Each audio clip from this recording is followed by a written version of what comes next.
Yo, what's up, party people in the place to be? It's your man, Uncle Freezy. What's good? Bringing y'all old school Knicks. What's good? Anthony D is on the way. Till he show up. I'ma just rock out with y'all, man. Hang out. Gotta read for y'all though. So to become a member of Lawrence Tears, click on the join button on the Lawrence Tears YouTube page.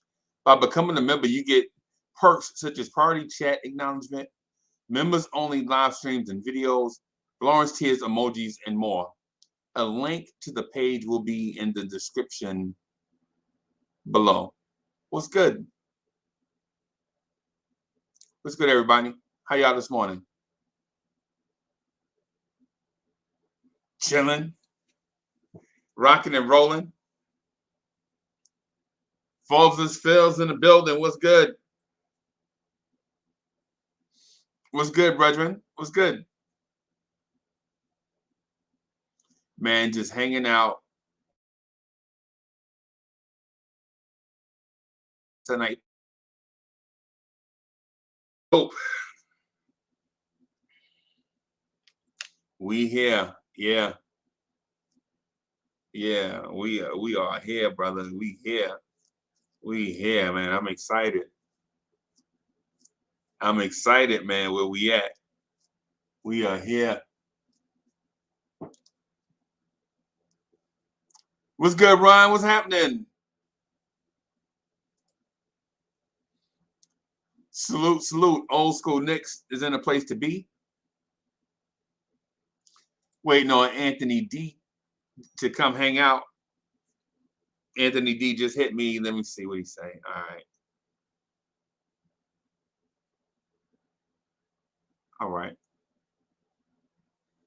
Hey, the next game is tonight at 7:30. We got back-to-back. We got today and tomorrow. Games today and tomorrow. That's going to be dope. That's going to be dope in my opinion.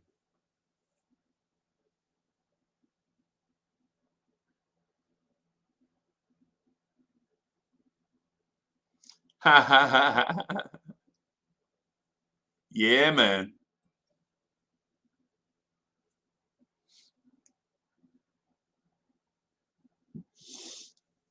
Yeah, man. Chuck Allen, what's good? Mods is in the building. What's good? Let me see. Do I have a what's good with y'all? I'm looking for a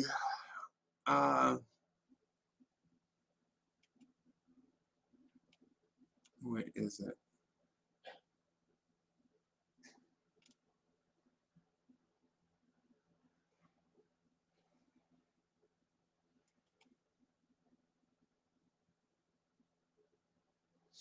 So what do y'all think about the win Friday night? All I was thinking the whole time is don't call it a comeback. We've been here for years.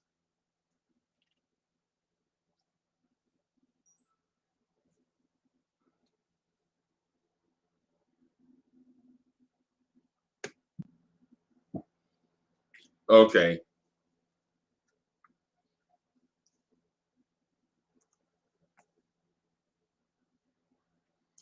All right, ladies and gentlemen, introducing the host of Old School Knicks, the co-host and star of Old School Knicks.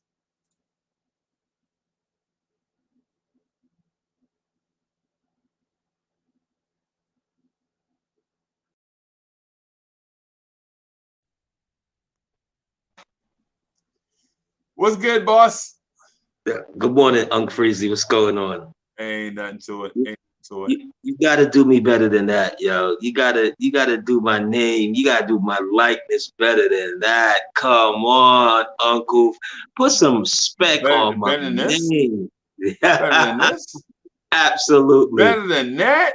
Bro, Absolutely. your name cover up half the screen. I know, but Jesus, why does that feel like, we're back in kindergarten again, and we didn't realize which colors we wanted to use. What?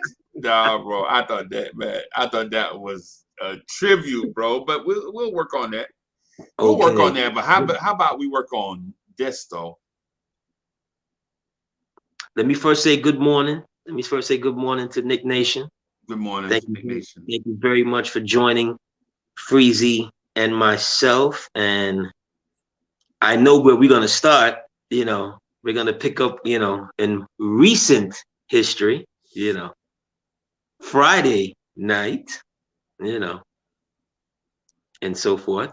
So, your thoughts, sir? Bro, this team is impressive. This team is impressive. And I begs their defense on Giannis. What? Impressive. To see Mitch get in front of Giannis, he'd be like, "Hey, where you going? You ain't going nowhere." Jesus, Bro, look. impressive. Now, The dude was the league MVP. They call him the Greek Freak, even though he's Nigerian.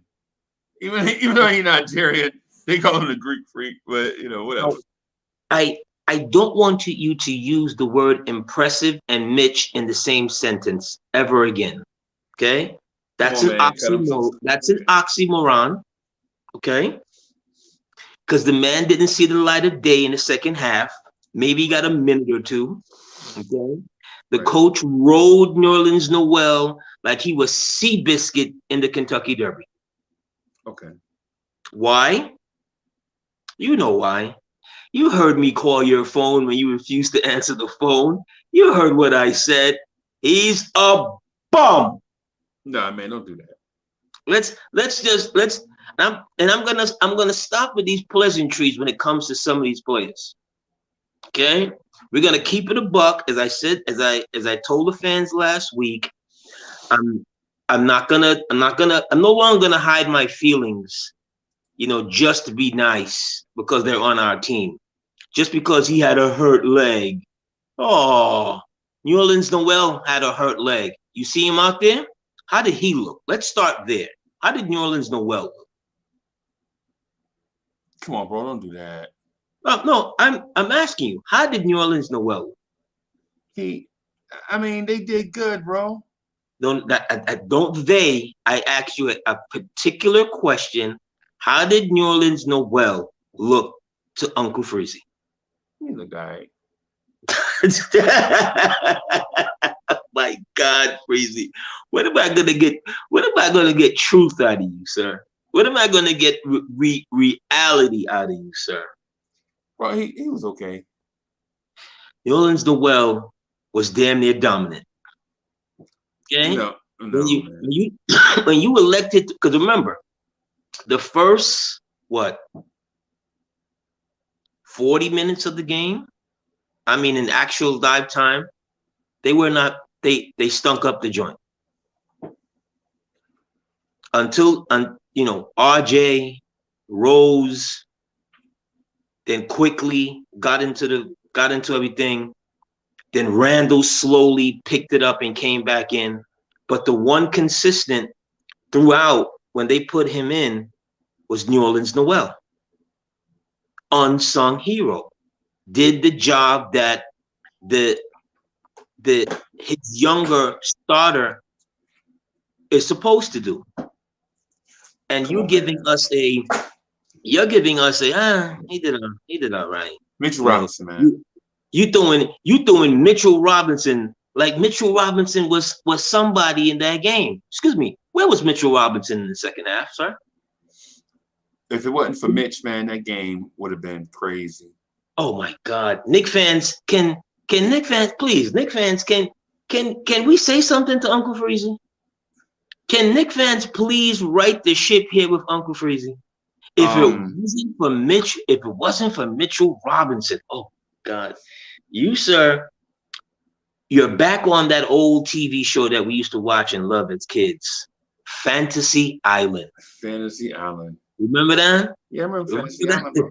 Yeah. Remember that? You remember he used to come on after the Love Boat? Yeah. Absolutely. Yeah, I remember that. Uh, uh, Yeah, uh, Saturday uh, nights was Action Jackson, The Love Boat, and Fantasy yes, Island. Fantasy Island. Fantasy Island with this dude, this English Arabian dude with his little short right hand man Yeah, tattoo. Ricardo Montalban was smooth, boy. Smooth. Yeah, he was. Yeah, he was smooth, man. You Yeah, know, man. with his man tattoo, boss, they play. Yeah, man. That's where Yeah, you are, man. Freezy. I'm gonna need you to come back from Fantasy Island, Freezy. First of all, But better than that, before you come back from Fantasy Island, I want to say that to beat the defending champions, and I don't care how much of their guys were not there, that was just impressive in itself. Right. The gut, the grit that the entire team showed and just picked it up and kept on, and their shots started falling. But even within that, as I'm watching Fournier, and it can't be a thing where if we don't hit threes, we can't win. Right. There's something within the in-game offensive mechanism that I'm watching. I'm watching Fournier slowly but surely head to the the corner. Yep. You know that corner. The corner you know that Jacob Plant should have been in. Caleb Plant. Yeah. That corner right there. And he's and I'm like, dude, this is not basketball. Right. You can't tell me that you're not setting any screens, you're not doing anything for this man to loosen him up, to get him, no two-man game, nothing. And it speaks to that right there. Like, if we're not hitting threes, where are we? That's just not basketball. Right. It's not, and it's a dangerous way to live. But but again, just to reiterate the point, they were really something special when they came back. Really, yeah, it was CJ Hooker. Yeah, I was thinking that. I was Fozzie Dunlap said it was CJ Hooker. I remember yes. that. It was TJ Hooker. Yeah. Hey man, they can't keep my man off TV. They can't keep Captain Kirk off TV, bro. No. William Shatner. Yeah, they can't keep William Shatner off TV, bro. They can't keep William Shatner off TV. It's a crime. Man. Yeah, man. It's a crime. So, but I feel you on where you going with it. I just don't know if I could rock with you with that though, bro. Of course you can, because you know it in your heart. No, man. You know it in your heart. You saw me calling your phone and you was like, you know what? I know what AD's about to do. I'm not in the mood. He about to hate on Mitch for no reason. I'm not in the mood. I'm really happy right now that they got this win. I'm not in the mood, and I'm not about to answer this phone. So I'm gonna leave AD right where he at, because I don't do that. Man. Come on, bro. He was probably saucy, which I was. So I'll leave him alone. But again, that was a tremendous win. That was a tremendous win. Right.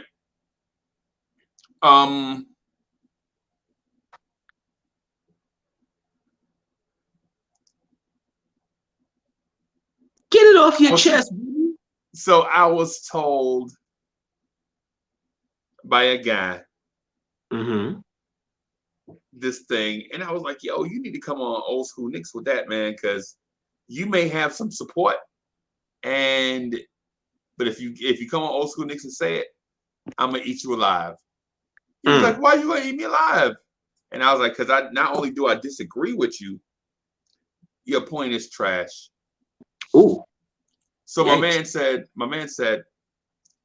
why is Randall wearing 30? And you know what I told him, right? He might be the best 30 to ever play for the Knicks. Oh Jesus! Oh my God! And he was like, who? This is his reaction. Hey, everybody, I heard what he said. I'm like, come on, man, don't call no crowd over here, bro. Don't call no crowd over here.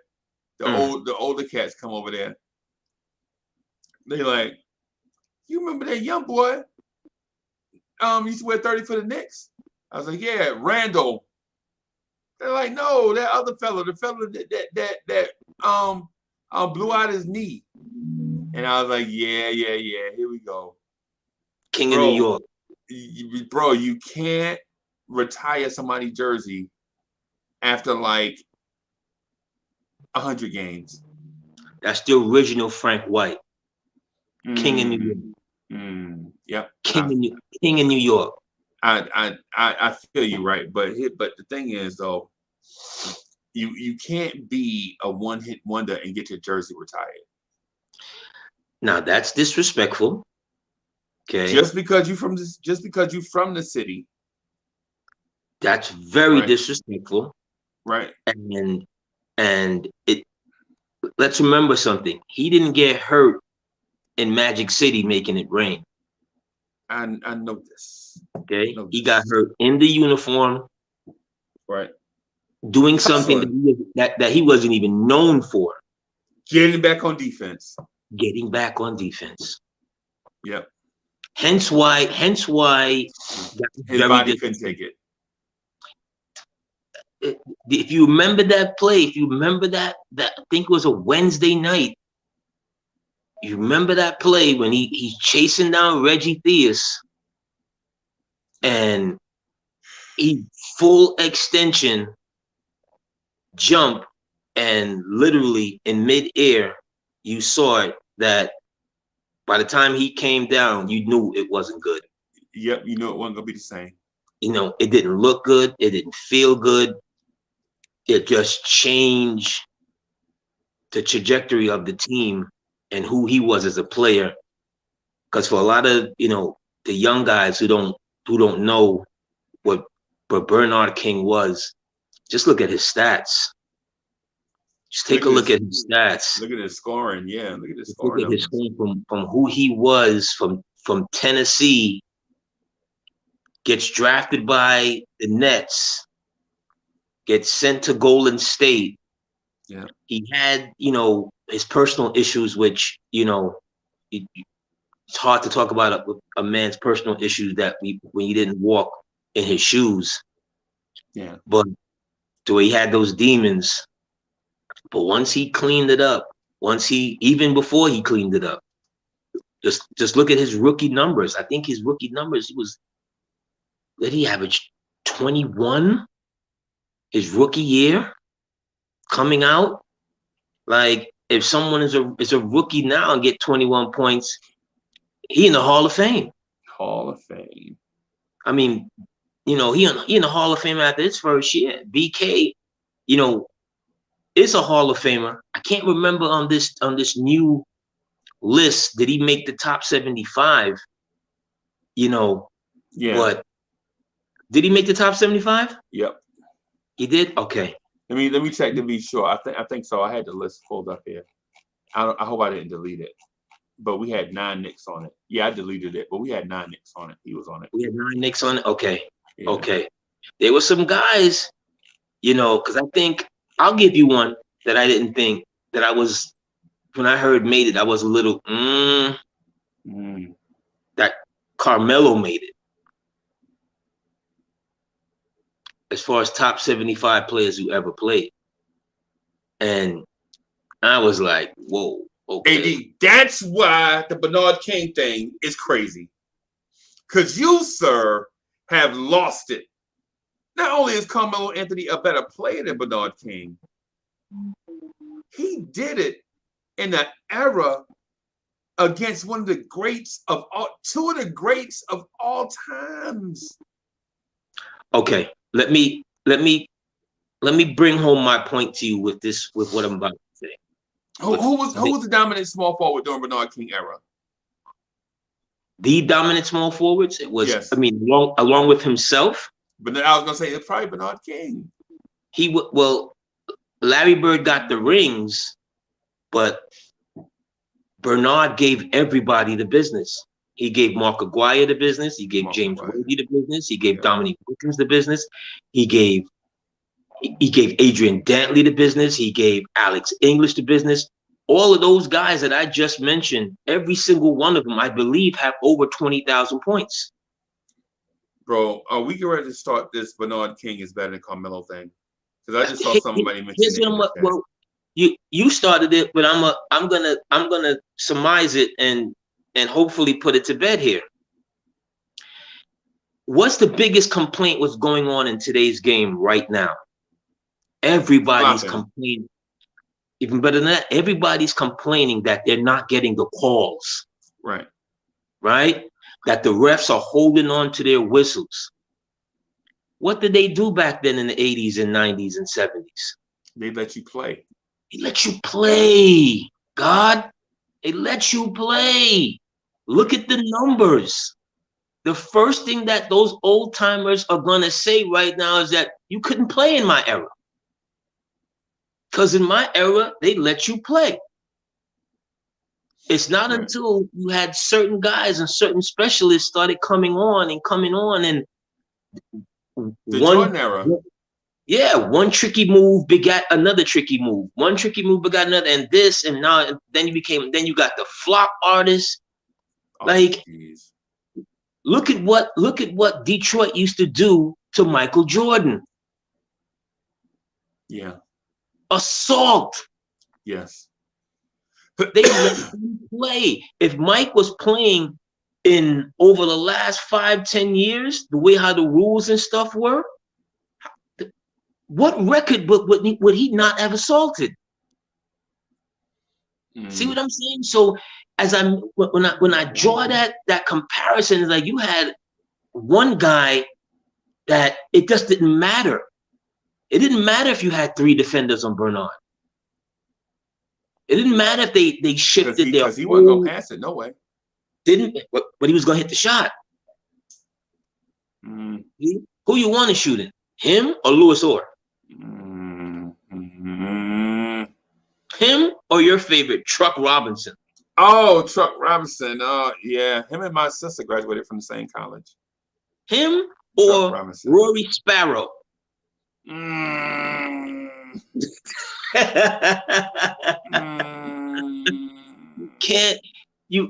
He never played, with anybody worthwhile in his entire career.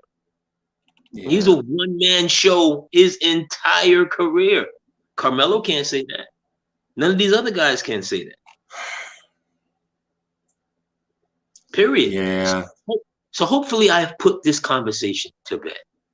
Hopefully. Yeah, we need to put this conversation to bed. Because not only is Bernard King not going to get his retired number as a Knick, right? He also wore 30 for the Golden State Warriors.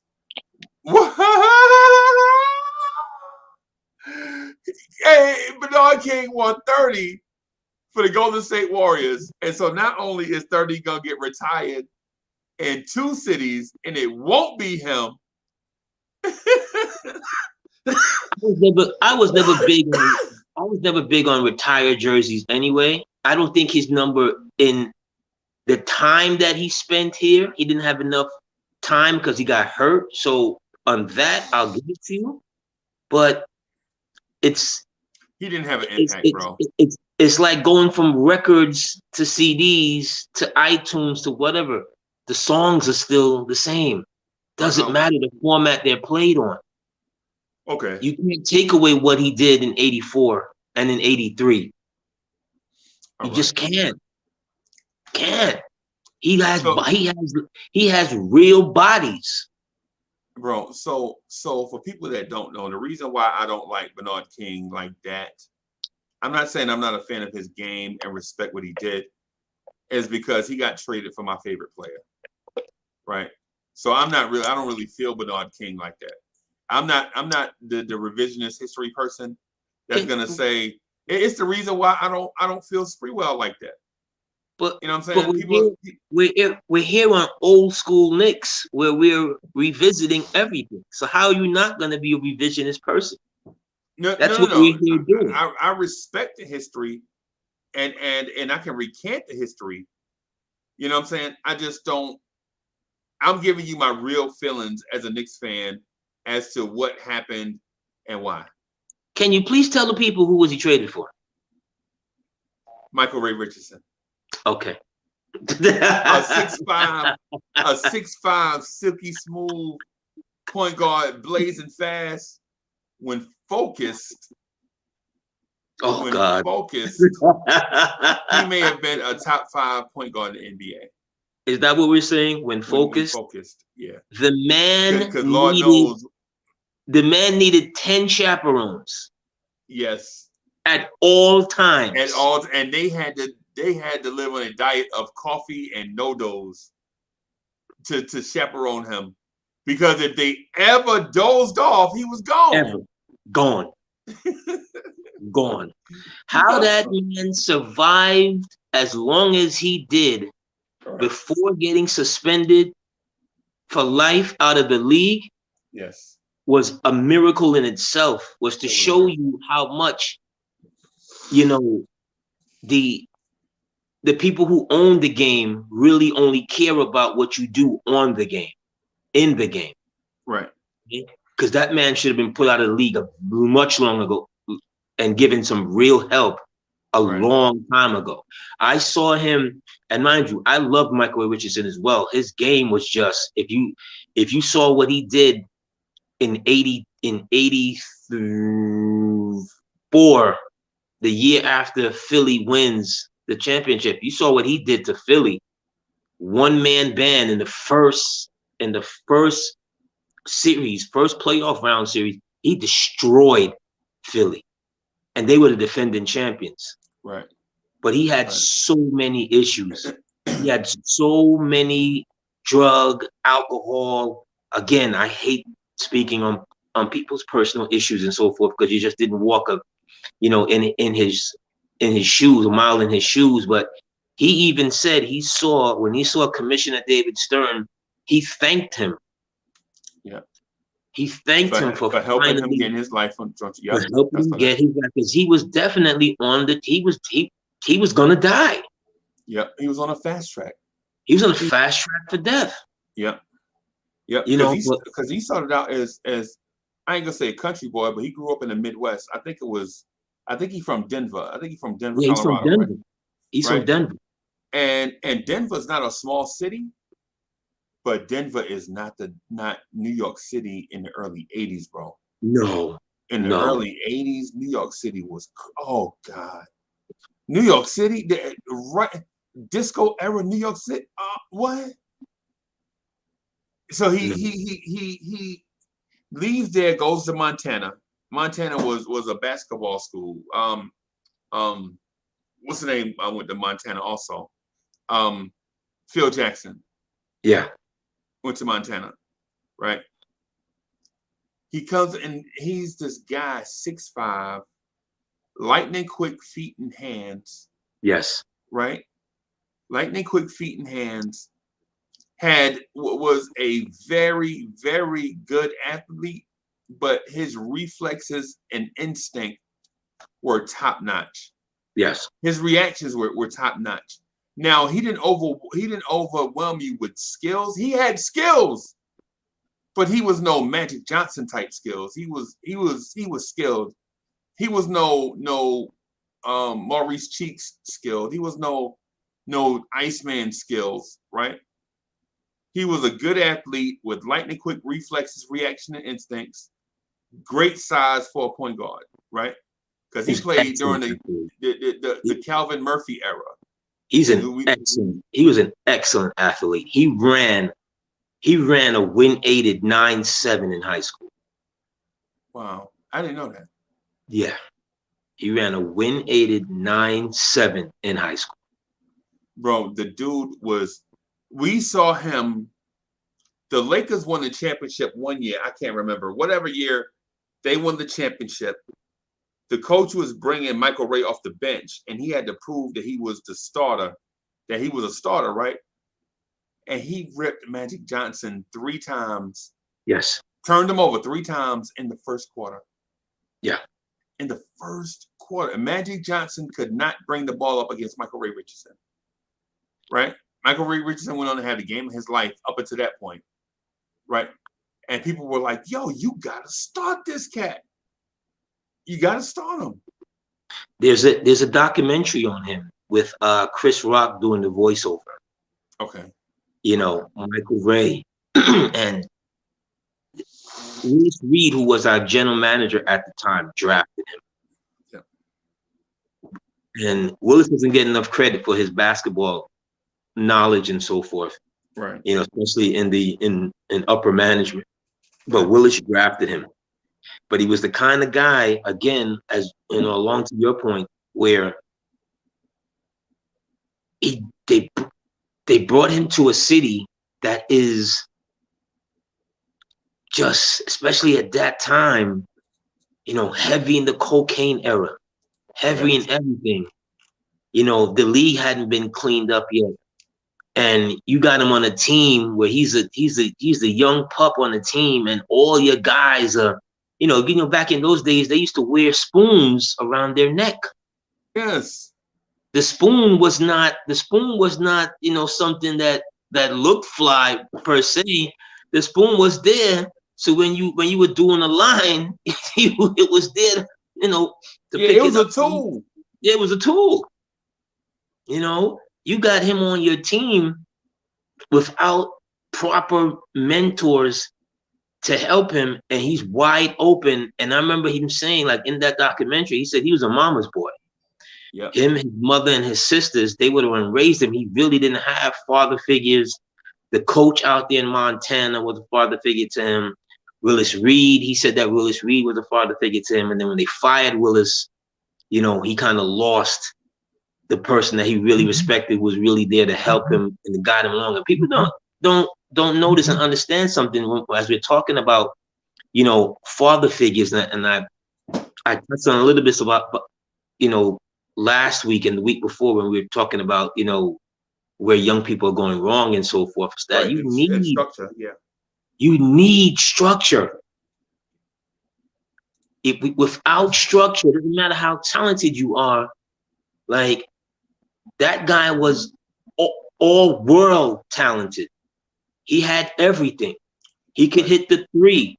He could the mid range. A lot of that hip and dip that's no longer in today's game. Yep. Michael Ray had it in abundance. Yep. You know, all of that. But once he got into the nightlife, it pulled out the worst things in him. Basketball was second. Basketball might have been 10th. Might have been. Yeah, might have been, bro. And I remember, you know, guys, I've seen people whatever try to introduce me to shit, things like that. And I'm like, are you crazy? Yep. Up my nose? Right. I'm like, dude, I can't even go to the doctor to let him give me an injection. How about that? Yeah, yeah. Like, you remember when right before it was time to go to school and, you know, you were still getting your shots? The booster shots. Your boosters and all them shots that you were still getting in order to go to school? Yeah. Like, my step-pops, it was one of the craziest scenes in the doctor's office. All of my brothers and sisters, you know, they got theirs, and it was time for me to get mine. And the doctor, I just remember him taking out the injection and going, and you see that little, the first thing comes out, right? Yeah. And I'm like, what are you about to do? Yeah. Come here, son. That man came towards me, freezy. I hit him with a shot in the stomach. I jumped on the table. I went one time. My brothers and my sisters, they're trying to hold me down. Mind you, I'm like 6 years old. They can't hold me. Right. What are you about to do with that? Yeah, my step pops is in the door. Right. So he's like in the door, and I hit him with a and he goes, and I hit the floor. And I hit him with and I hit the floor, and I'm about to like slide my way through. He catches me with his legs. That kind of like, That kind of totally killed the room. Yeah. And they was like, yo, and he's telling me, he said, boy, you were so fast. You had that shake in you, but Yeah. how did you think he was gonna get in between my legs? He was gonna Right. go in between my legs. But you see what I'm saying? It's things like that that you couldn't force me or influence me in doing anything like that. And mind you, Right. I was a marijuana smoker for many, many a year. Right. See what Right. I'm saying? But that's a whole nother gateway to something that I never got into any of those things. And it's like, yo, because once you allow those things into your body, you don't know where you're going after that. Right. Right. Bro, it's one of them. I give you an example, right? So everybody here know that I used to do a lot. So I used to be a really good softball player, bro. And I used to do a lot of sports as an adult, right? To stay active. Right. This guy I was in the gym with, right? He used to do tattoos and stuff. He used to be like, yo, oh, let me read this super chat real quick before I get into the Michael Ray Richardson thing. So Paris Douglas says, AD, with respect, Carmelo Anthony is to Denver like Clyde is to the Knicks. He led Denver straight to the playoffs in his rookie season and every year. I dig that. I dig that. Is respect like Clyde is to the Knicks? Parish. One half of one of my favorite groups. My brother. No. With all yeah, due respect. I was gonna say that's a lot. No. That's that like that right there is you doing too much, my brother. You're doing too much. And he had great Denver years. Yes, he did. He had great Denver years. But remember, he also had some good teams in Denver that they got no further than the conference final. Him in his career, he got no further than a conference final with good teams. That's just facts. Kenyon Martin, J.L. Smith, Aaron LaFlalo, Dante he had Jones, he had vintage. He had vintage. Chauncey Billups. No, he had vintage Marcus Camby. Yeah. Like he played with Marcus Camby when after Marcus Camby leaving the Knicks, going to Denver, Marcus Camby becomes what 2-time defensive player of the year. Yeah, Marcus yeah. Camby was an excellent player. He had vintage Marcus Camby. He Yeah. had Chauncey Billups. You know, he even had Allen Iverson at one point in time, which that was a bad marriage to me because Yeah. both of them needed the ball. Right. That wasn't gonna work. His best bet was when he finally got Chauncey, and I think he mentioned that Kobe said to him, "Now you got a point guard," you know, because he hadn't had a point guard since what's my guy, Andre Miller. Yeah. Yeah. Andre Miller. He had a lot of talent in Denver, and mind you, I'm one of Carmelo Anthony's biggest fans. When Carmelo Anthony got traded here as a young 26-year-old, I make this point, and I've made it several times, and I'm not gonna go over that trade again with you Knicks fans. Okay, we're not gonna do that. Okay, because when you about to get a 26-year-old entering his prime, you make that trade.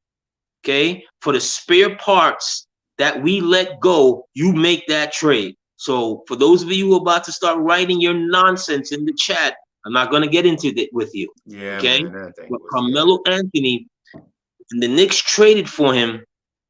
It's like you scooping the baddest chick that you can find, right? And you not knowing what the hell to do with her. Because they didn't know what the hell to do with Carmelo Anthony. Right. And they wasted his time here. And the following year, hold on. You know what? Backtrack, Freezy. Let's roll into the good, the bad, and the ugly. Let's throw in the good.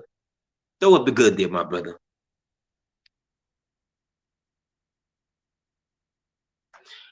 Carmelo Anthony trade. Or should I say the Carmelo Anthony trade. They traded for Carmelo for a bag of spare parts, which effectively fired Donnie Walsh. Right? Was it a full bag? Was it a full bag?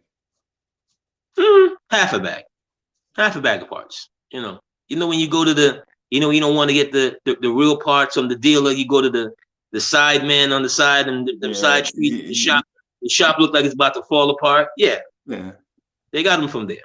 Dudes always have a shop on the corner. I don't know how that is. Absolutely. Dudes always, they shop always be on the corner. You like, hey, why is your shop always on the corner? But anyway, always on the corner, and it effectively fired Donnie Walsh. Yeah. Because the owner took over negotiations and decided we needed this guy. He wanted to be here. He moved heaven and earth to get here. And then after you get him, you bring him in to pair him with Amari, throw the bad on there.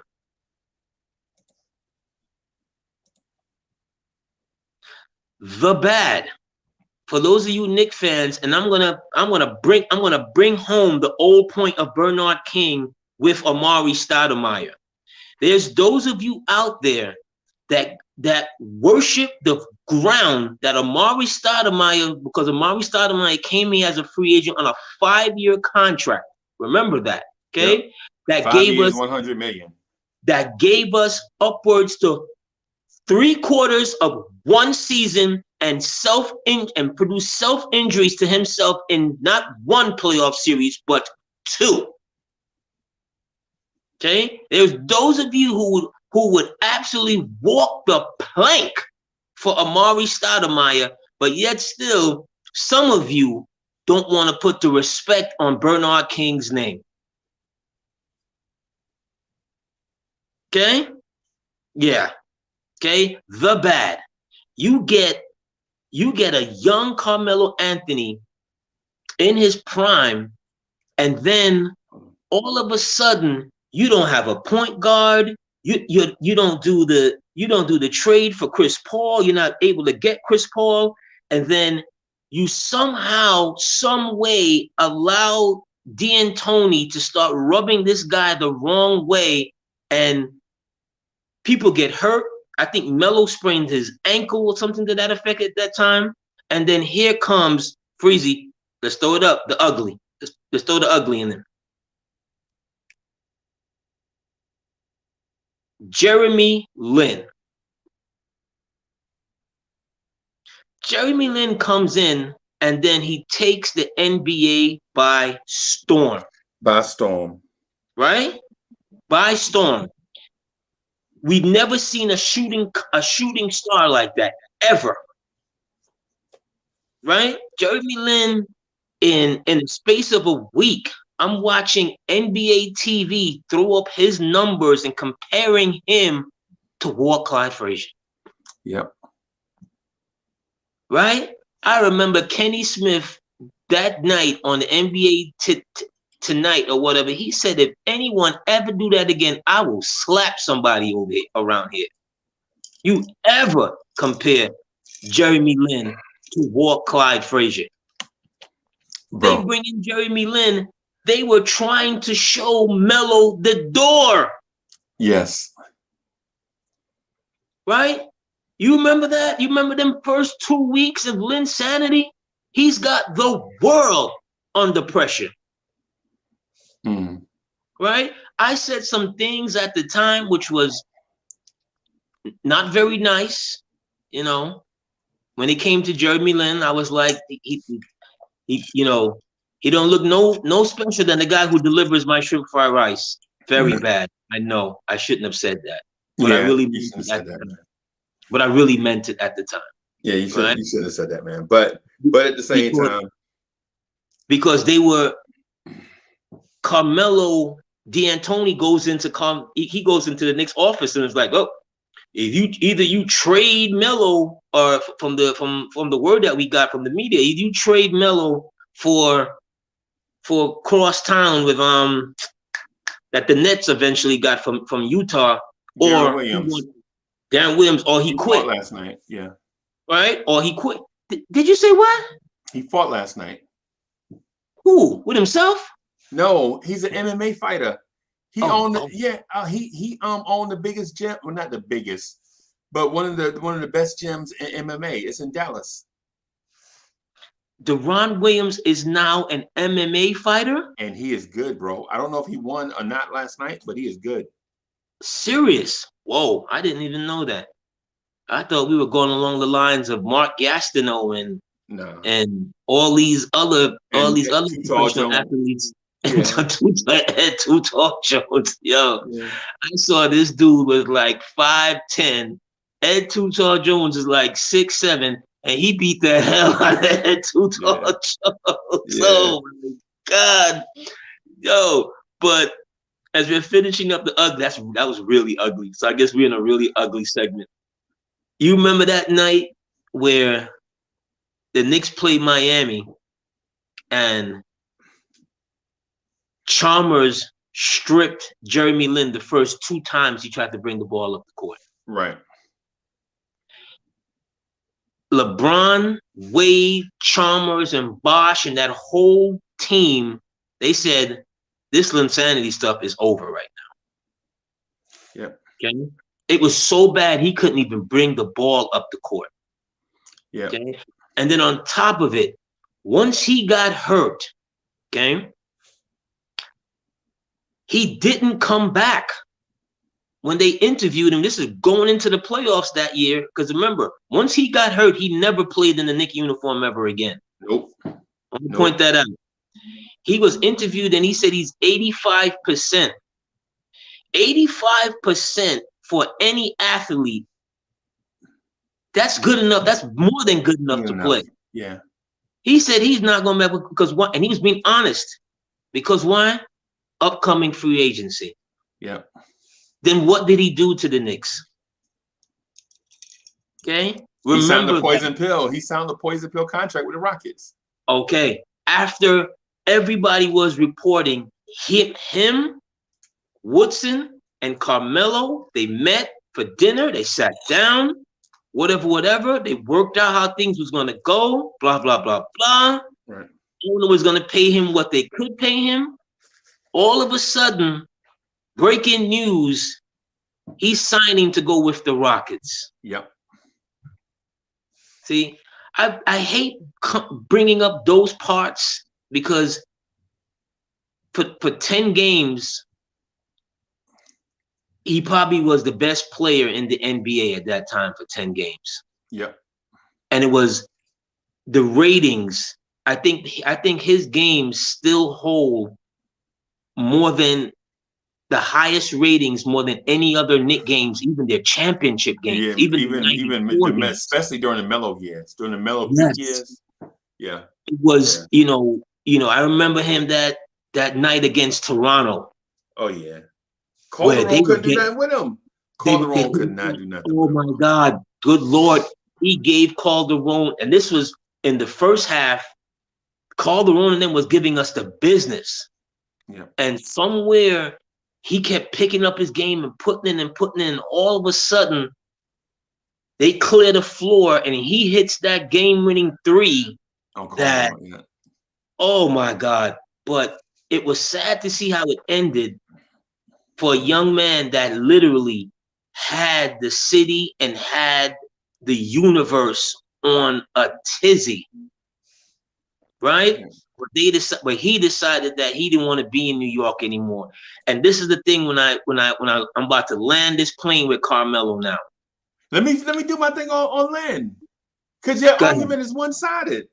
Go ahead. Your argument is one-sided, bro. So for one, the thing he said about Bernard King had the city buzzing in '84, right? Bernard King had the city buzz. Oh, was it '83? Was it '83? Let me check. Was it '83? The playoff year? It was '83 when they played Philadelphia. No. I mean, which calendar year? Not season. Was it '83? That's '83. Okay. Because I want to make a distinction between the seasons and the years, right?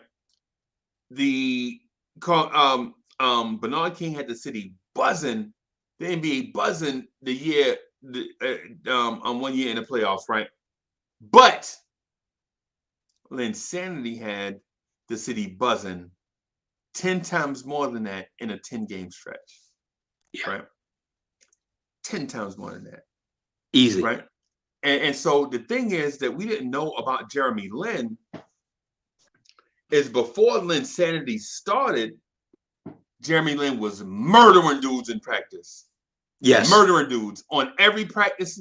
Golden State, the Knicks, they didn't give him. They didn't want to give him a chance because he was an Asian point guard, and you ain't never seen that before. Yes. Was it fair? No, it wasn't fair. No, because if you can ball, you can ball. I don't care if you from the far east, the west end, and Jeremy Lin's from California, by the way. His family is Asian. You know Dude, what I'm saying? I think he was Mr. California out there in high school basketball. Yeah. He'd been Yeah. giving people the business for a long time. Yes. He got coached by Tommy Amaker at Harvard. Yeah. Right. So, but the thing is okay, so you can't judge a book by its cover, is what I'm getting at with that, right? But the thing is, they never gave the kid a shot, right? Never gave him a shot, right?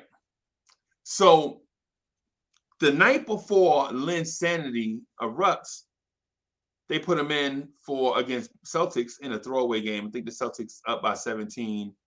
They want to rest Tony Douglas and they want to who was it? Tony Douglas. Who was the other guy? Torrey Murray, Langston Galloway, I think. Wow. They want to rest them guys. They Chris Duhon, whoever. They like, yo, we just go, man, y'all ain't got nothing. I'm gonna just get a look at Lin. And Jeremy Lin scores like 8 points in 2 minutes. Right? Yeah. And so they're like, wow, okay, that's a cute little story. You know, and ain't nobody gonna remember this because it's in Boston, right? In Boston, the first game of a back-to-back. You come back to New York, ain't nobody gonna remember that, right? Except Mike D'Antoni's brother. Mike D'Antoni's brother is like, yo, I'm telling you, bro, if you don't play this kid, we gonna get fired. Right? He killing these dudes in practice. Yes. He's killing these cats in practice. Yes. And when you're the head coach, you got to deal with Melo. You got to deal with with all these different things going on. It's New York. You got to deal with all these different things. And you're like, yeah, whatever. He's a cute little story. His 10-day contract about to be up. You know what I'm saying? Whatever. So the dude is like, he looked down, he's like, yo, we need some. D'Antoni is looking down at the bench trying to get some energy for the point guard position. And he about to say somebody's name, and dude is like, Lin! And then Jeremy Lin come down. He's like, who, me? He come down and and I might be embellishing a little bit, but this is, I heard the story a long time ago. And this is kind of, so Jeremy Lin comes to the table, so energetic. He like the scorer like, yo, no, not yet, man. You got to wait for us to send you in. You can't just walk on the floor. You know what I'm saying? All these things. And Lin comes in and ignites the Knicks to victory with the nervous energy of like a 7-year-old with money in his pocket. Yes. You know what I'm saying? And so it's like, and Lin is like, when you heard Jeremy Lin say this, Jeremy Lin said this, he was like, yo, he knew that he had to prove his point because nobody was going to give an Asian point guard an opportunity to play. He knew this for a fact because he was an Asian point guard that nobody gave the opportunity to play. You know what I'm saying? So he goes out and Linsanity begins. In my opinion, it culminates with the shot over Jose Calderon. In that moment in Toronto, the crowd was 60% Knicks, Lin, 40% Toronto. Yeah. Because the show that was being put on. He put on a show. The show that was Jeremy Lin put on. Jeremy Lin at that point in his career, and this is what people forget. Jeremy Lin wasn't a bad player. He was an incomplete player. Going right going to his right-handed, there wasn't a guard in the NBA that could stay in front of him. But No, if you made him change directions, he had to pick the ball up. No left hand. no left hand, but he was meant for that. I don't even call it the D'Antoni system, but he was meant for that high pick That high pick and roll, yeah. that high pick and screen, Yep. because he had an in between game. He could take the three and hit the three. Yeah. And his basketball awareness, he could find the open guy. Especially bigs.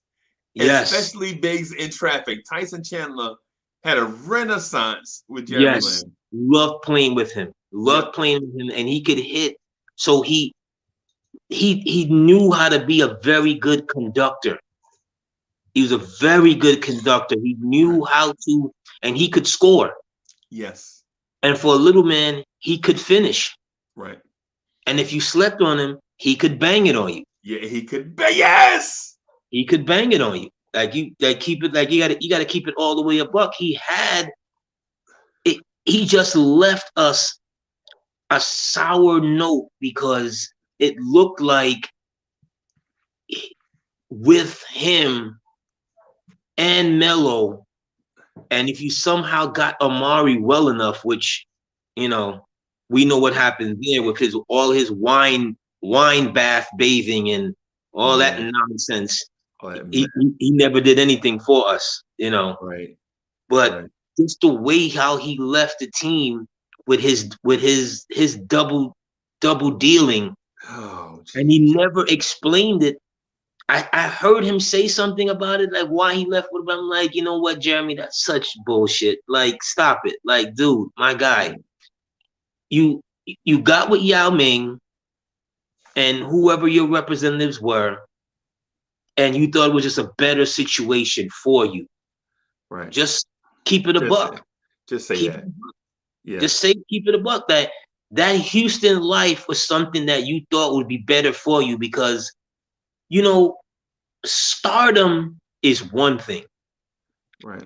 Being out of this world stardom is a whole nother thing. Right. And that's what New York did for him. Within 10 days, he was an international star. Within 10 days, they were trying to jimmy the All-Star rules to get him on the All-Star team. To get him in, yeah. Because in 10 games, he looked like who, what, when, where did this kid come from? Right. But I just wish and even when he came back to Brooklyn, it was never the same because lightning doesn't strike twice in the same place. Right. That love that New York had for him, you could, because a lot of our, Brooklyn fans were once Knicks fans. Yep. The love wasn't there anymore. Right. Because they remembered. Yep. What had happened, and he wasn't the same player anymore, obviously, because he, got his bumps and bruises and so forth, and you figured out he couldn't go left and so forth, but it just wasn't the same anymore for him. And I wish, at that moment in time in his life and career, he had just done something a little better, because that team with him, with the pieces, because remember, they ended up getting Ray Felton back. Yep. They ended up making the moves that they made that year to bolster when they got Rasheed Wallace, Ray Felton, when they got all these Billups. Kid. Was Billups there? I mean, No, not Billups, but Baron Davis. Was Baron Davis there? No, Baron Davis, they had moved on from Baron. Remember, Baron had, when he injured his knee that time against Miami on TV, so they had moved on from him. He effectively pretty much had retired after that, but it was Jason Kidd and Ray Felton. It was Jason Kidd, Ray Felton, and quasi Iman Shumpert. But these things happen. But I wish at that moment in time he had just didn't take that route, that money route, or just been honest with it. And it wouldn't have ended up as ugly as it did, because it did end ugly, very ugly. I don't think you can blame Lynn. Yeah, I think that the Knicks organization was toxic, right? And I just don't think players wanted to be in that toxic situation. You feel me? In a perfect world, we could say, man, Lynn should have stayed. But the situation in New York was toxic back then, bro. I mean, But, it was but what worse. was It was so? worse than Pat Ewing. It was worse than the Pat Ewing years. But here's the thing. When I hear that word associated with the Knicks at any point in time, remember something. You're getting millions and millions and millions of dollars to play a game, A game. right? What is so toxic about the organization? What are they doing? You know, are you going in there and it's Wolf of Wall Street on the airplane where Um, it's Sodom and Gomorrah in the offices? What is bro, so toxic? Are I, I, they ripping at your religious beliefs? I, hey man, I You would see what I'm say, saying? You had a place where you got into a position where you became what you became because of the organization, because of the city you played in. When right, I hear but this thing, that's on the court though, bro. yeah, but when I hear this thing that's associated with that, oh, the toxicity of the organization, like what's going on that you guys can't say? What is some idolatry going on like in the back? No. Like what is this hatred for the owner? What is he not doing? Is he making you sit down front court while him and his band, the Red Hots, are playing? Like, what Yeah, is he doing? yeah. You remember that scene in the Mac where, no, not the Mac. Oh God, what is it? Ah, yeah, yeah, yeah, yeah, yeah, yeah. Superfly. And no, not super. I think it's the Mac where he takes all the women to the planetarium, and he's Yeah, sitting there, and yeah, he's, yeah, yeah, yeah. yes, and he's hypnotizing them. Like, are you sitting there? Is there hypnosis going on? Like, what is going on in the back of the organization that make people use the word from those times? That's toxic organization. Like, you're in an organization that is by far the most valued in the league. It's been that way for on. Yeah. Just this has nothing to do with nothing, but the Mac soundtrack is a classic in my opinion. Dude, the Mac movie itself is a Yeah, classic. yeah, because Willie what's my man name? Willie oh jeez. Let me find it. Let me see if I can find it. For those Willie of you Hutch. who, Willie Hutch. yes, Willie Hutch. Willie Willie Hutch. He had Hutch. this song called "I Choose You." Oh Woo! my gosh. Yeah. Oh my god. I Yeah. choose you. Yeah, man. Oh my goodness, bro. No, Oh my Willie Hutch. goodness. Yeah. Willie Hutch is one of the underrated, unheralded cats from the 60s, 70s, man. That Willie Hutch, if you really want to, if you ever thought about or had any kind of, thoughts, and I was having this conversation last night over dinner about pimping and things of that nature, which is totally disgusting, totally. But there's a certain style, and as someone asked me, I didn't have appreciation for it, but as a young kid, I at the very, very top of my block where I lived in Brooklyn, there was a pimp that was up there. And, when he came downstairs, it was like everything parted for him because he was Yeah. smooth. Yeah. His dress was smooth. His nails, it was like the first dude that I knew that had his nails done. Right. And he had a Rolls Royce. Right. You know what I mean? And he had the baddest thing, ladies Right. walking with him. You know what I mean? Right. So just as far as style points, I was like, we was all stuck. Like, dude, this dude had a gray and burgundy Rolls Royce. Bro, bro. Nothing to idolize, I'm saying, but at that point in time, when you're 10 years old, it was like, who is this guy? Right. And that whole life, that movie, that the way how they did that movie, and just with the soundtrack, with one of Richard Pryor's best works. Yeah. Yeah. You know, one of it when he says I ain't running anywhere because I ain't no track star. Bro. You know, my man, my other character, he passed away. Oh God, I forget his first name, but he passed it. He's Pretty Tony. Yeah. When he's sitting in the barber chair and they're talking, it's like, and he talk, and he's rapping, he's giving the game, and he says, you know what? He wanted the honey. All we want is the money. Yeah. Yeah, man. The Pretty Tony, stop playing the Mac. Oh boy, stop it. Yeah, man. Oh, and so for people that don't know, for the younger generation, bro, for the younger generation, 73. I was a baby back then, a little shorty, little young dude. You know what I'm saying? No nut from nothing. Just walking out trying to find out something. You know what I'm saying? But 73, when the Mac came out, bro, it was that time in the city, bro. The Knicks were the champs. The Mets went to the World Series. You know what I'm saying? Lost to Oakland, but whatever. A lot of teams went to the World Series and lost to Oakland. Everybody. Right.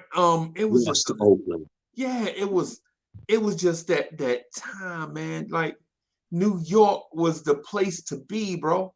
That's why when fans of other teams watch our live streams, they like, y'all don't even talk about the Knicks. All y'all do is talk about everything else. And so, and I'm like, you ain't seen the Knicks Tonight podcast?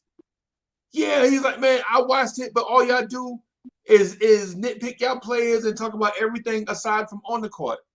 And I tell him, it's like, yo, it's because this thing is a culture, dog. Yes. The games are going to be the games. Nobody's going to go 82-0, right? And everybody during the season, LeBron's going to have 5 or 6 bad games. You can expect Julius Randle to have about 10 or 12 bad games. So your best player is not going to be perfect every night. Even Mike Jordan had, every season I've seen Michael Jordan play, Mike had about 5 or 6 bad games. Absolutely. Right? Where he legit could not walk the ball up and put it in the basket. It happens, bro. It happens. That's why when we talk about the Knicks, man, we talk about the Knicks culture, bro. Yeah. You know what I'm saying? Because the games are going to be with it. The Knicks have a game tonight against Cleveland. They might win, they might lose. But we still going to be Knicks fans. At the end of the day. Yeah. The Knicks have a game tomorrow in Philly. They might win, they might lose. But we still going to be Knicks fans. And the fans across the nation, they make us fans because LeBron is there. I know some dudes that 80. I know some dudes that don't even have a team. They follow LeBron. Yes. I know several dudes like that. They don't even have a team. They just follow LeBron. Right. Yeah. And that to me is like, that's blasphemous in itself. But I get it. I get the worship because you respect the player so much, but you're not down with the franchise. You're not down with the city. You're not down with the people. You're down with one particular player, and when he moves, you move. Right. Just like that. Just like that. Yeah. As we talked about Melo, as we talked about Lynn, as we talked about BK, I still respect those guys when they moved on, but we here. Right. We here. Right. It's about New York. It's about the tri-state. It's about New Jersey. It's about, it's about the surrounding cities and states and people who reside here who love the team. That's why Brooklyn is never going to be anything, even if they win a championship. Even if they win multiple. Even if they win multiples, the love is not there.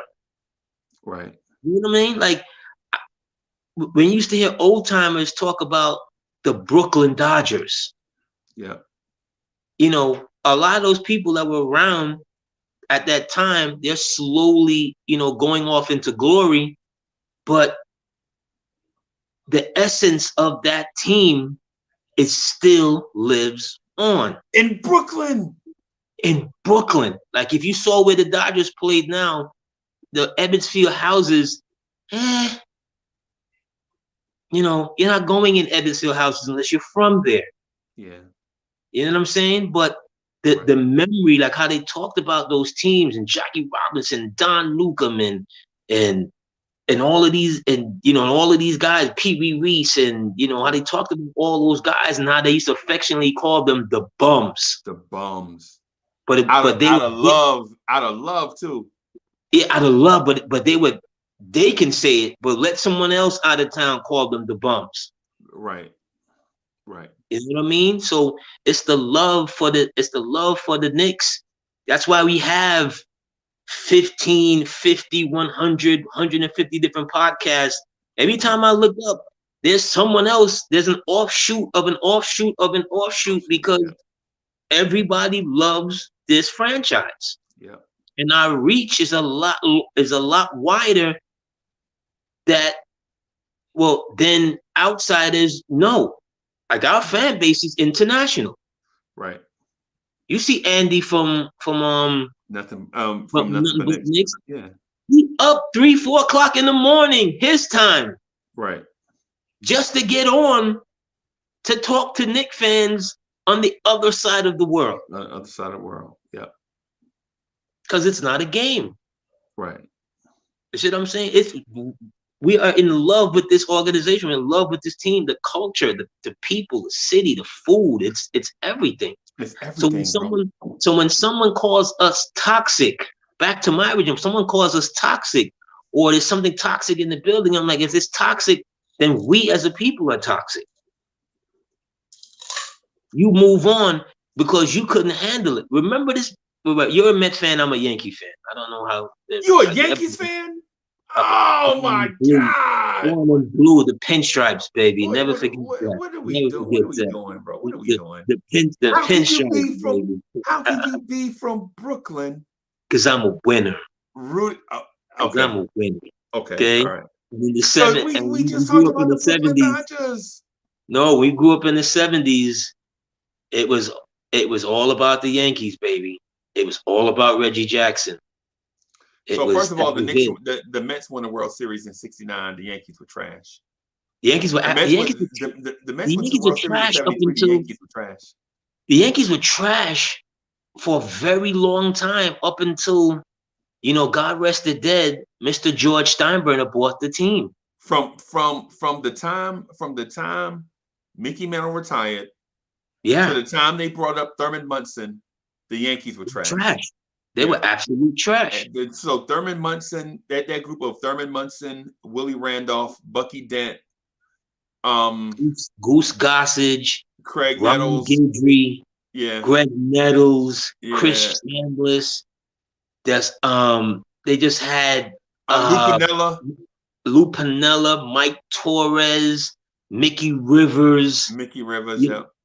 I can go, Rudy May. I can go on and on.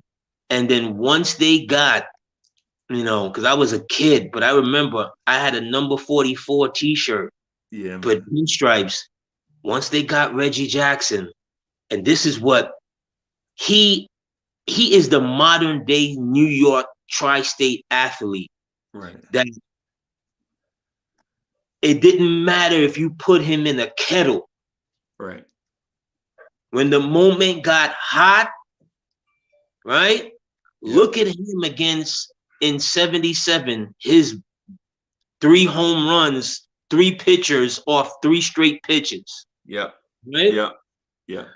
The game before that, I think it was 2 games before, or game 1, because they lose the first 2 games against the Dodgers. Yeah. They bring in a young, phenom, like you see in the movie The Natural, Bob Welch. Yeah. Bob Welch at that time, guys are not consistently throwing 97, 98. Yeah. Right? Yeah. Outside of Nolan Ryan and the big man that had the stroke, the brother, God, his name is skipping me right now. J.R. Richard. J.R. Richards was the first person I think clocked at 100 consistently. Clocked at 100.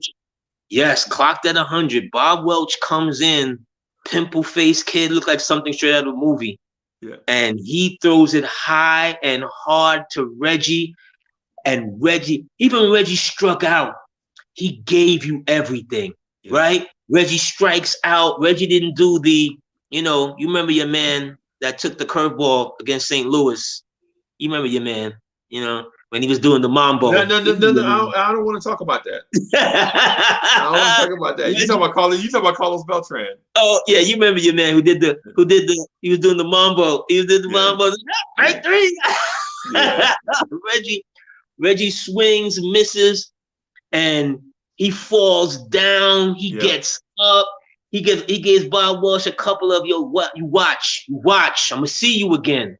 My dude. He gave him all of that, and come back. Game 5. Right. People don't remember. Reggie actually hit 4 straight home runs because he ended Game 5 with a home run. In Los Angeles. Yeah. Come back in Yankee Stadium that night. In Game 6. In Game 6, 3 home runs, each one further. And this is how you know that there's mystical things in the air, because the last home run is in the black. Yes, it's leaving, and it's like that moment. Yes, it's that moment in life where you know that there are things, like Stevie Wonder said, there are things going on that you can't understand. You can't understand. Yeah, like because he hits the 3 off 3 pitches. All the pitches were good too. Now, all the pitchers were great pitches too. One was what? Tommy John, Bert Hooton, and I can't remember who the third guy was, but it didn't matter. It was about Reggie, and then you see his name. That Tommy John for young fans. Yes, Tommy John, the guy who got a surgery, who the name of a surgery is based on him because he comes back because he blew out his arm. Right. Yeah. And he could never pitch it. He couldn't even bend his arm. They do an experimental surgery. They take a tendon from another place in his body that's stronger than your original tendon, which is ironic. It's stronger and more durable than the original tendon that you get in your arm. Yeah. Right. And they replace it. And the dude goes from throwing 87 to 94 miles per hour after the surgery. And then people start lining up to get the surgery, right? Yeah. I mean, it took Tommy John a long time because he had to physically get his body. Remember, Tommy John looked like a pile of patted butter. Remember that? Yeah.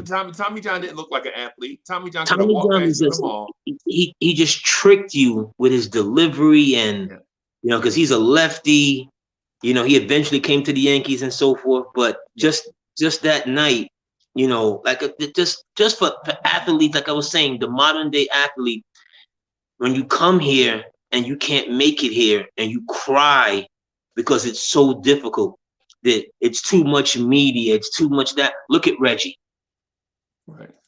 Look at Reggie. When Reggie came here, his opening day press conference, Reggie told everyone like, "Yo, I'm bringing my own swag here." Yep. Like, yeah, you guys in New York, this is what I came from Oakland. Right. All right. For younger baseball fans who've never heard of the Oakland A's, look at the Oakland A's. Yep. They demolished the Big Red Machine. Yeah. Yeah. Who are more famous than them in history, but weren't as good as them. And Reggie was the head of the snake there. Yeah. So playing in this city, you have to want it.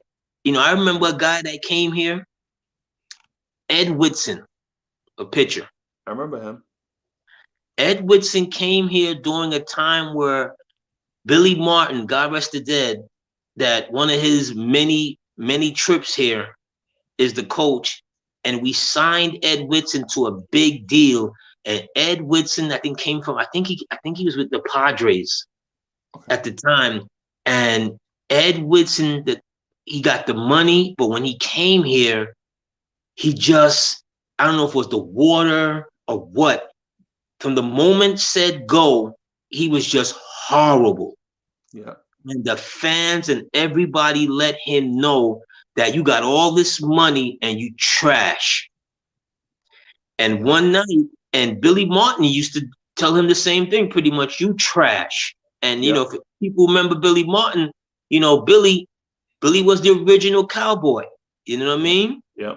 Billy out there drinking and hoeing and doing everything every night before every game. Yep. Right? And they meet up, and I guess in the players, wherever the players go, whatever bar the players go at. Right. But Billy, an old man by this time, and Billy still thought that he was the man. Right? And Ed Whitson, like 28, 29 years old, Ed Whitson broke his arm. Yeah. Ed Whitson beat and his nose. Yep. Because at the press conference, he had sunglasses on. Yes. You could see the black eye from underneath. Yes. Ed Whitson beat the hell out, like whatever, you know, Billy must have said, all right, let's go outside.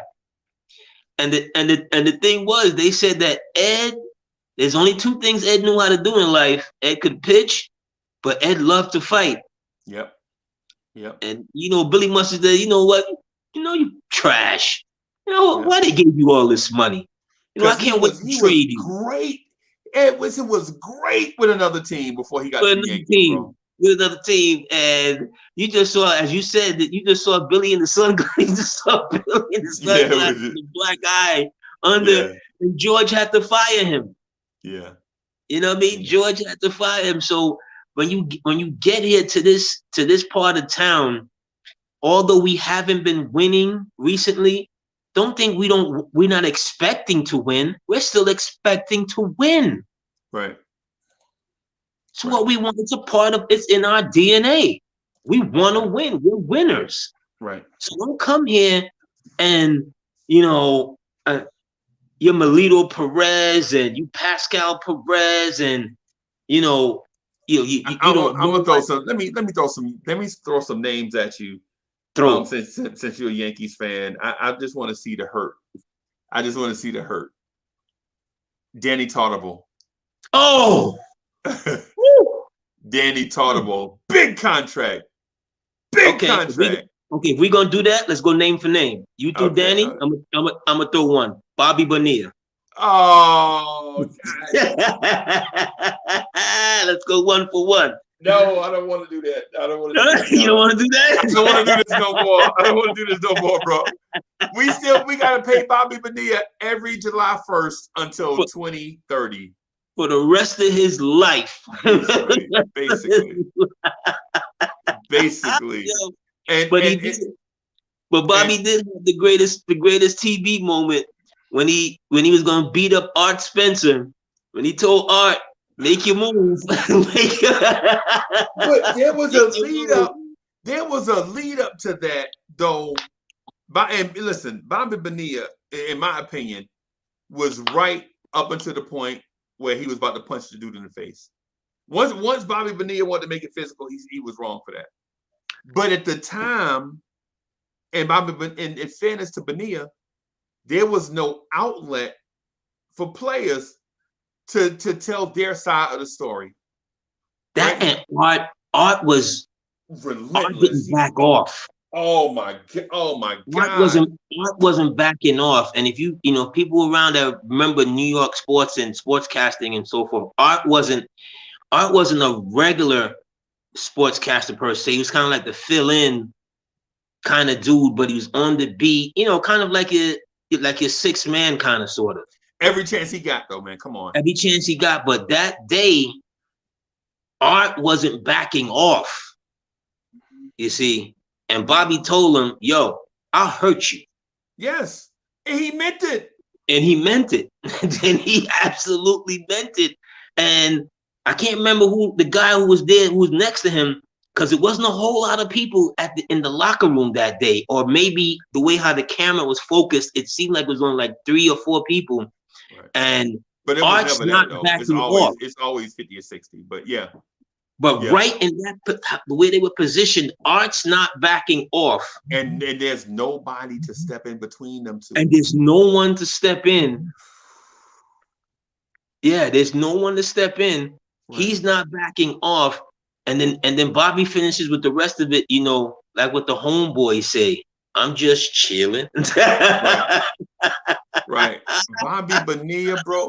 So first of all, Bobby Bonilla is from New York. Right. Yes. Bobby Bonilla is from New York, bro. He is about that life, bro. For one, baseball players don't come from New York that often. The inner city of New York City. Right. They don't come from you have two that come to memory, Manny Ramirez and Bobby Bonilla. Yes. And Bobby right? Bonilla. Both of them from the Bronx, right? Both of them from the Bronx, yes. So to think Bobby Bonilla is like from Palisades, California, from some AAU travel team that came up with parents and money and all. Nah, that ain't Bobby Bonilla, bro. No. Bobby Bonilla is from the Bronx. Yeah. You know what I'm saying? And so here's the thing about that though.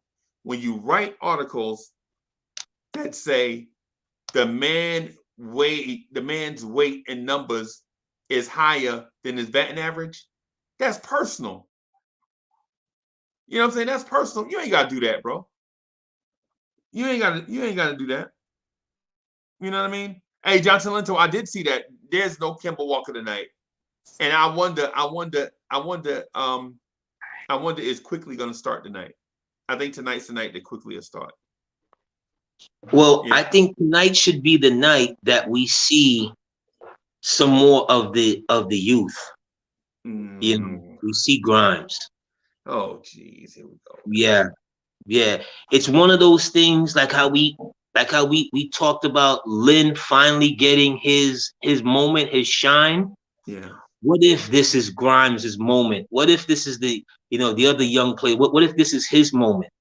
You see, because the one thing I remember, we talked about it during the summer. The one thing that I know without even being there in the practice that I'm certain about, those young guys are giving them the business in practice. Right. Right? Because young people do whatever the heck they want to an older person. In practice, when you can just go out there and you gotta shine, you gotta look like something. Right. They're looking like something in there. And maybe this is the time. We said this earlier, that it's a long season.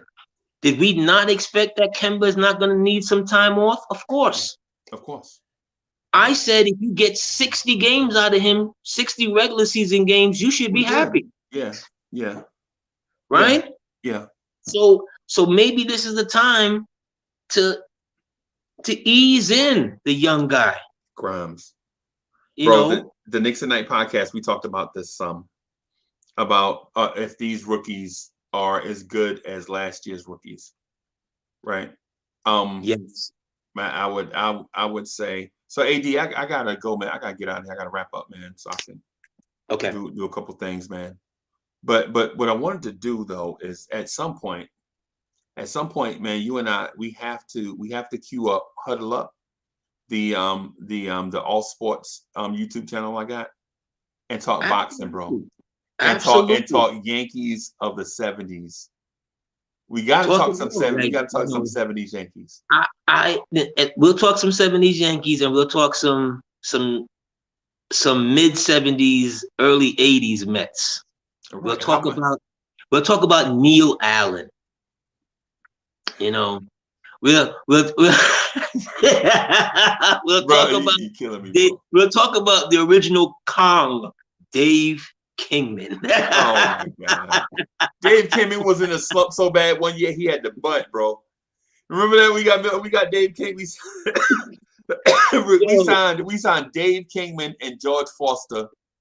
We got George Foster from the Cincinnati Reds, and we got Dave Kingman from Oakland, I think.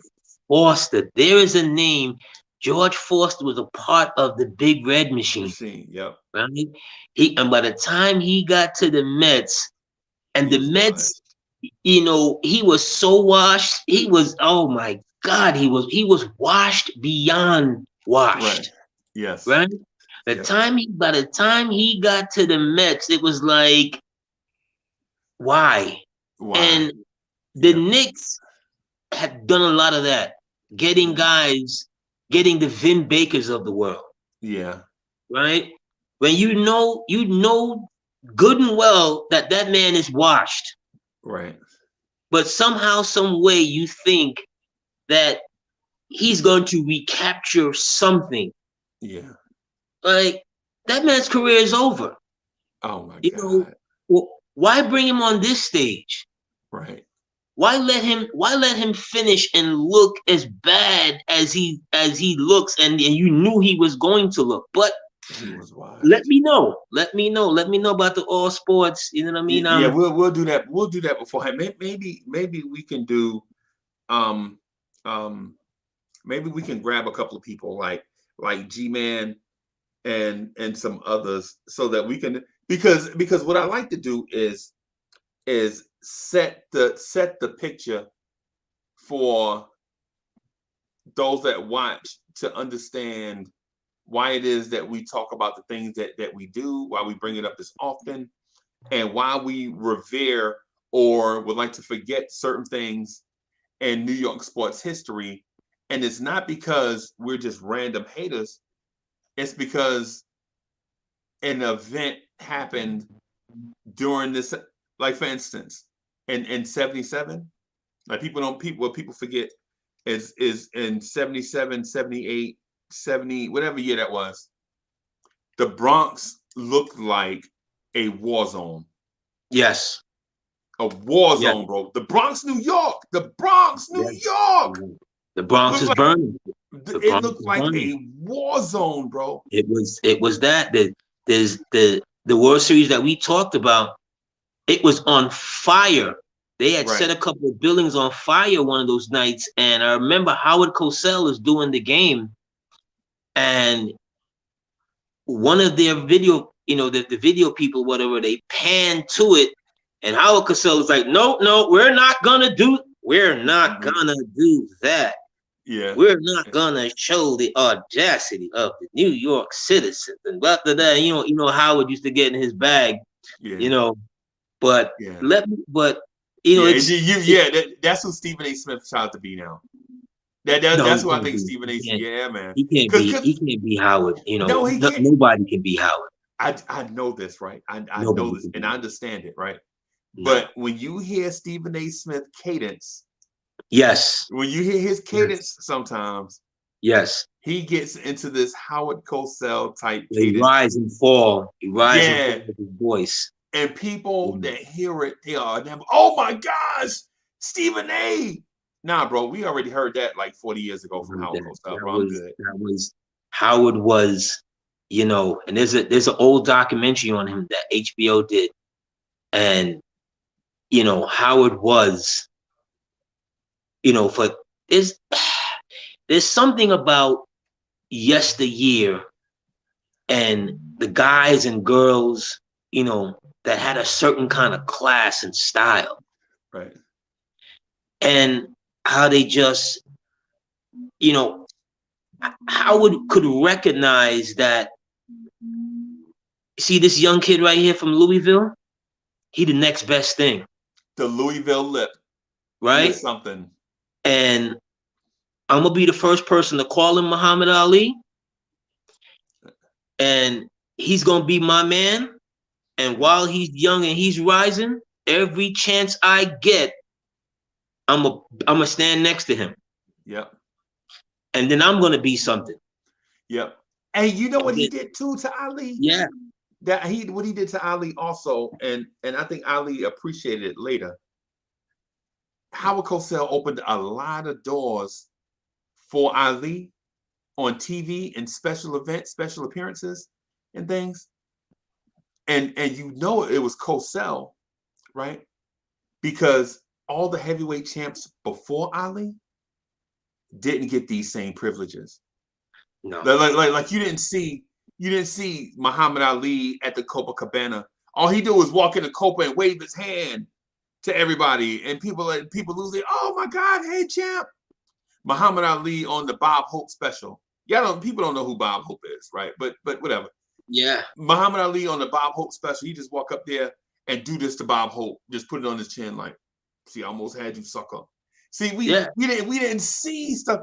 Man, Sonny Liston wasn't doing stuff like that, bro. No. You know what I'm saying? Sonny Liston wasn't charismatic like that, bro. Mm. Joe Frazier, who was an excellent champ, No. wasn't charismatic like that. No. Ali was doing these things when he wasn't even the champ, and he didn't even respect the.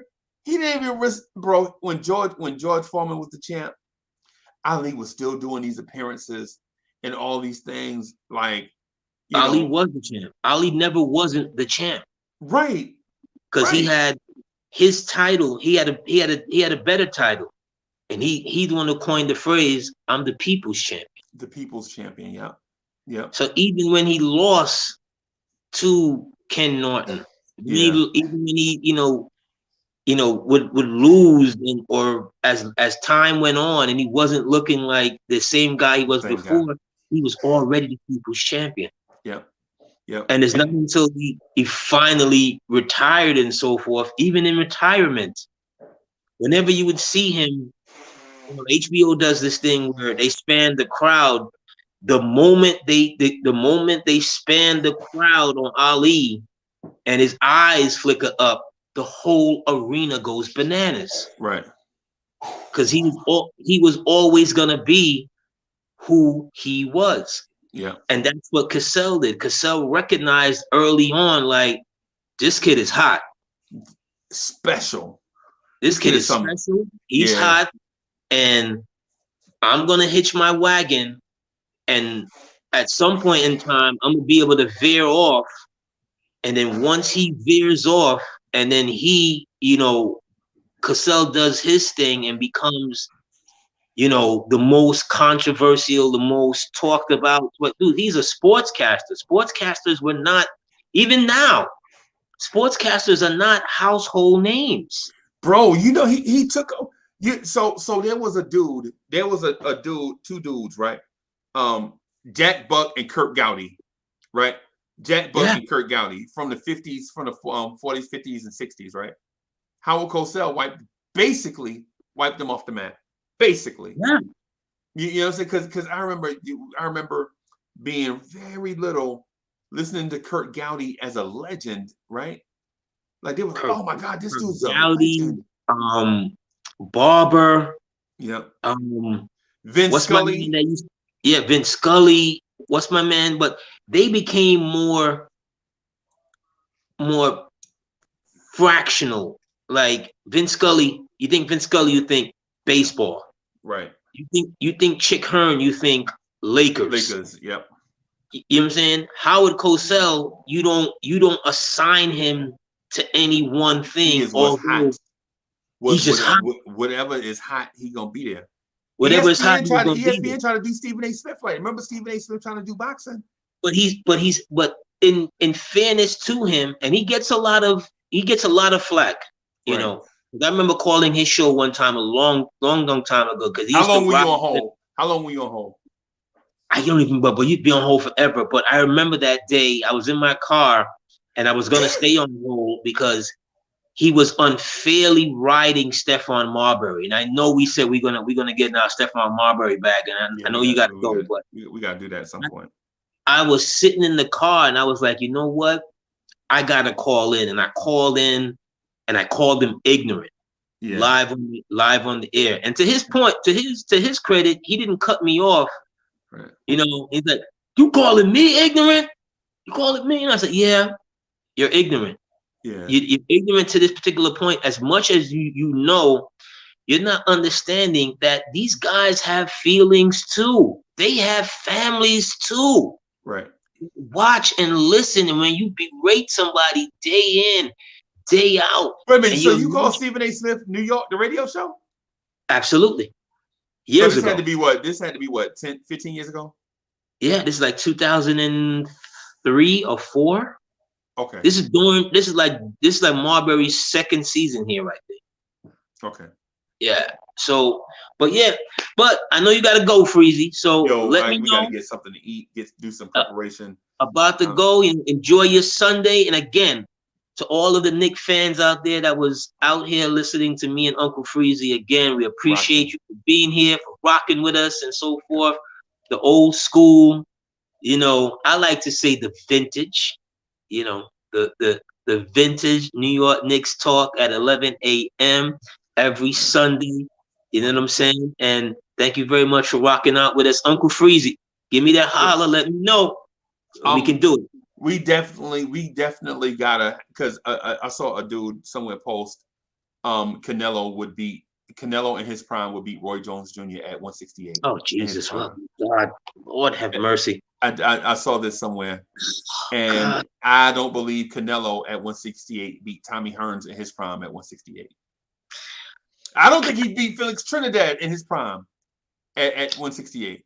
You see, Styles makes fights. Yep. And look at Canelo, young Canelo against, and Mayweather did this perfectly. He plucked him right before he became anything.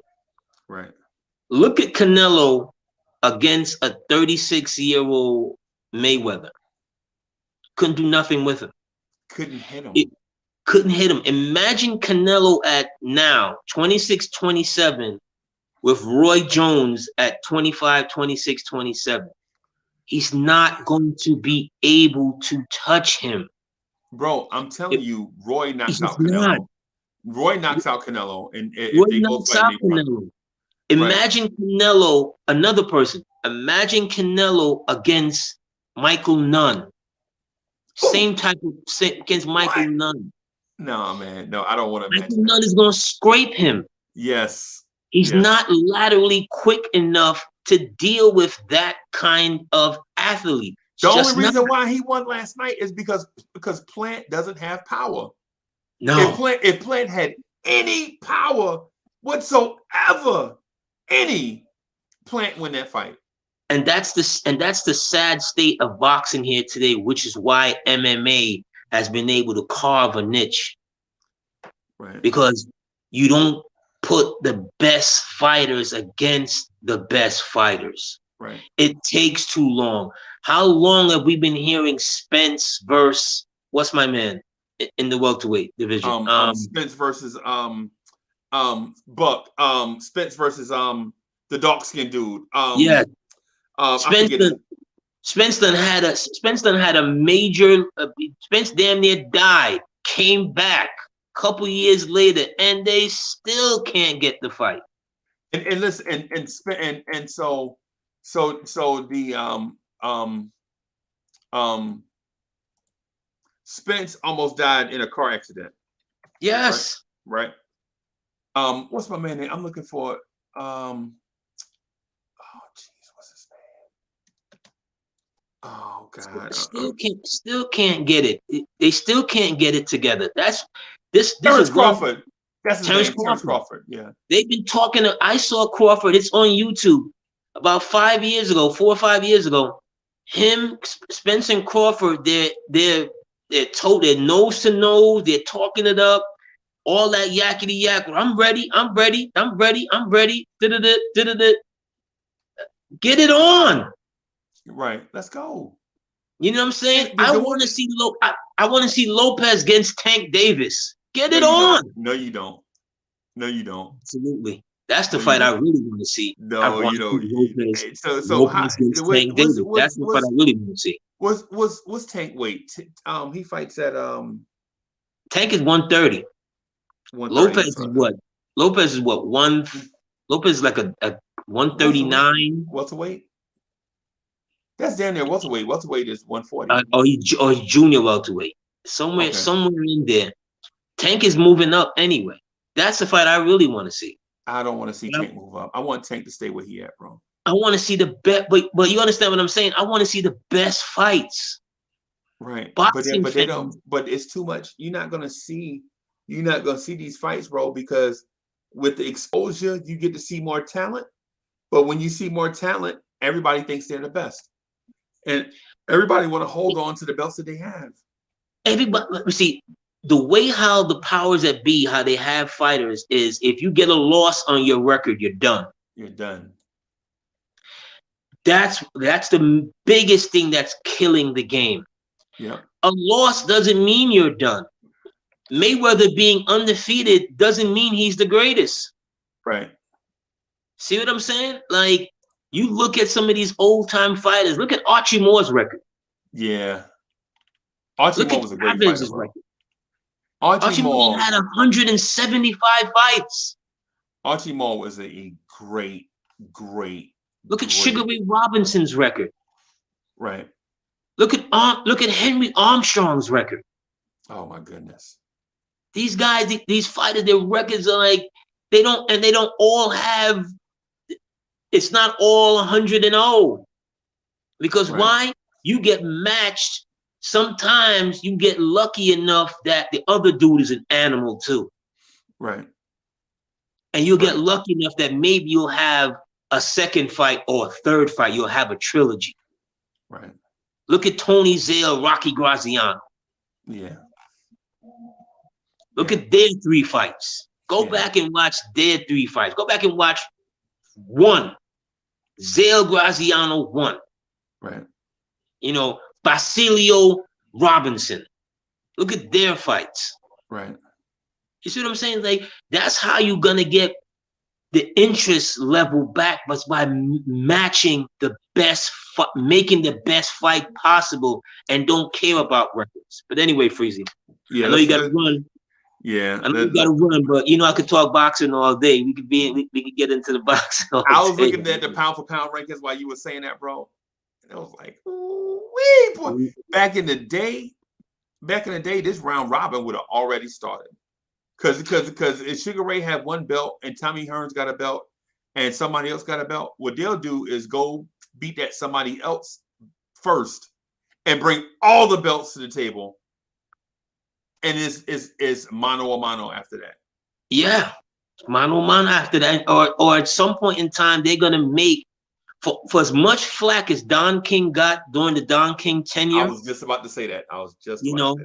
For as much flack as he has gotten, he was one of the best personalities that this country has ever seen in front of a microphone. 1.